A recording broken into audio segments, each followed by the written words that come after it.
എന്റെ പ്രിയപ്പെട്ടവരെ, ഉറങ്ങിക്കിടക്കുന്ന മക്കളുണ്ടല്ലോ, നിസ്കരിക്കാൻ മടി കാണിക്കുന്ന ഭർത്താവുണ്ടല്ലോ, ആ മനുഷ്യന്റെ ചാരത്ത് ചെന്നിരുന്നിട്ട് പറയണം, വഅ്മുർ അഹ്ലക ബിസ്സലാത്തി വസ്തബിർ അലൈഹാ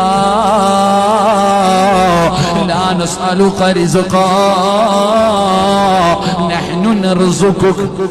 അല്ലാഹ് പറയുകയാ, ഉറങ്ങിക്കിടക്കുന്ന മക്കളുടെ ചാരത്ത് ചെന്നിട്ട് ഉമർ തങ്ങൾ പറഞ്ഞു കൊടുക്കും, മോനെ എഴുന്നേറ്റ് നിസ്കരിക്കടാ, എഴുന്നേറ്റ് നിസ്കരിക്ക്.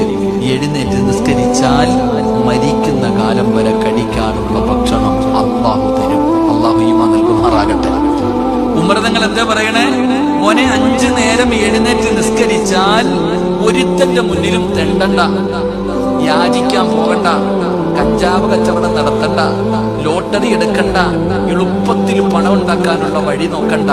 മരിക്കുന്ന കാലം വരെ തെണ്ടാതെ ഹലാലായ ഭക്ഷണം കഴിക്കണോ? അല്ലാഹു തരും. നിസ്കരിച്ചാൽ മതി. അല്ലാഹു ഈമാൻ നൽകുമാറാകട്ടെ.